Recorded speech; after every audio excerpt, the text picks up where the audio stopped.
We transition into college hoops here. We got to talk about my boy Mac McClung. It's just got to be done. He is representing the names of Macs around the world. There's not many of us. Not many of the MACs. There's a lot of MACKs or whatever, but the MACs, the Macs, let's go, Mac. He dropped 22 on a team I've been extremely highly about. I've been talking about the Texas Longhorns. Oh my God, they could go to the Final Four. They're insane. And they could. I still think they will go to the Final Four, but on the road.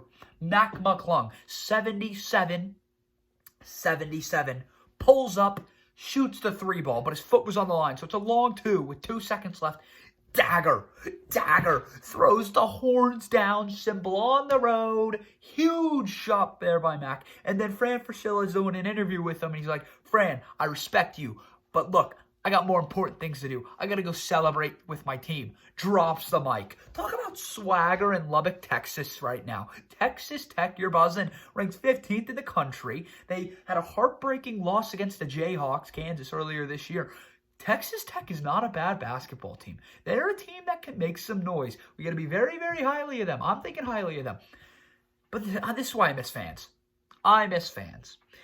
Mac hits that shot on the road. It sucks the air out of the arena, and it still did with a couple of fans there. Yeah, I get that, but it's not the same. It would have been better if there was fans. That's a huge win for Chris Beard and Texas Tech. Chris Beard's got something special down there right now, building up in Texas Tech, and I think Texas is going to be fine overall. You know, you suffer one bad loss. It's not even a bad loss. Texas Tech is a top 15 team in the country. You're going to bounce back. Andrew Jones, after coming off the game winner against West Virginia, hit 20. But this is something to think about, though, as well, guys.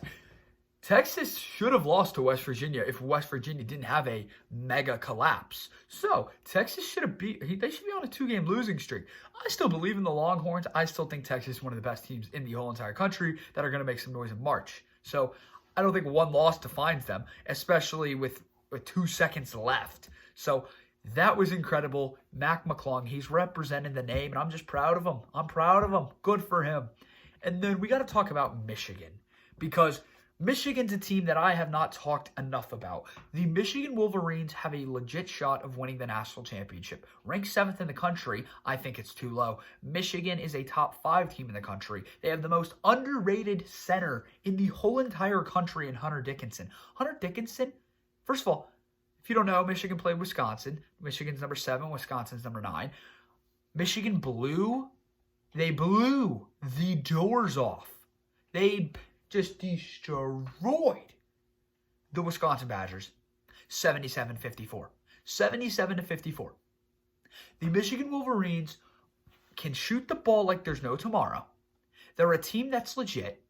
They play great defense. They have great team chemistry. And the Big Ten's the best in college basketball, the best conference, and I don't even think it's an argument anymore. Michigan's the best team in all of the Big Ten and have a legit shot of going to win the national championship. They're undefeated. Gonzaga, Baylor, and Michigan are the only undefeated teams left that are actually legit. So shout out to you, Michigan.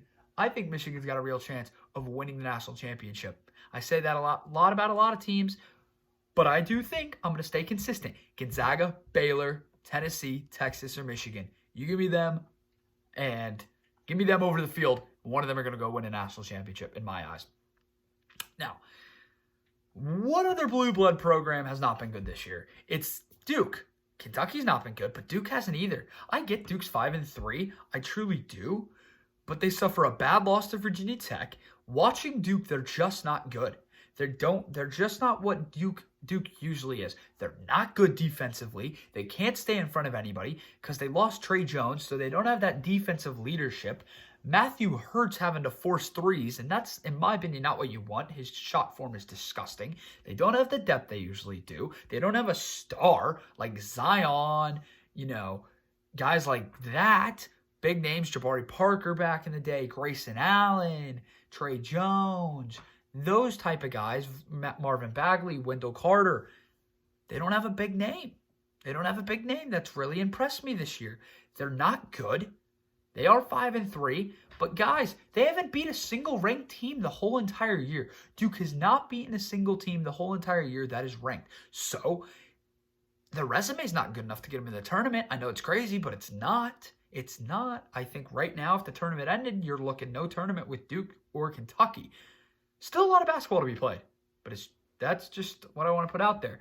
And Virginia Tech's not bad, by the way. Let's say that. They are a top 25 team. But Duke has not beaten a top 25 team yet this year. So, lastly, it's got to be said. It's got to be said. We talk about Kentucky a lot. We talk about Kentucky a lot on the podcast. And just to keep it nice, brief, and everything like that, they got blown out 85-65. This wasn't close. Alabama punched Kentucky in the mouth. John Petty scored 23 points. It was just a ridiculous performance. What I'm pissed off about, okay, this is the perfect way to put it. John Calipari versus Nate Oates in the Alabama Crimson Tide last night was a perfect of what basketball is now and what basketball used to be. Calipari still thinks you can get a big man and you can be dominant. You don't need shooters. You need athletes. No. The way the game has changed, 1 through 5, all have to be able to shoot the ball. You got to run out that 5-out action, that pick and roll action with the pick and pop where a guy's going to shoot the 3. Alabama shot the 3 tonight 47%. They shot 47% behind the arc tonight. Kentucky shot 22%. 22% compared to a 48%. Kentucky had 19 turnovers. That's pathetic. That's pathetic. That's 1 every 2 possessions. And for a half, based off of a half. Not a whole game. But horrible. Horrible. I mean, first of all, I don't know why the line was Kentucky by 3. I thought that was absurd as it was to start off. But Kentucky just wasn't good. There wasn't any effort from anybody. I mean, Herb Jones for Alabama got hurt. Quiverly, he didn't even play because he got hurt. And then they had a guy named Jordan Bruner. He's out with a torn ligament damage. He got hurt in the middle of the game, so he didn't play. So Kentucky still got blown off the court. But Alabama, they're a good team. Give credit where credit's due. I totally get that, yes. But oh my God, with Kentucky, they're just frustrating. They really are.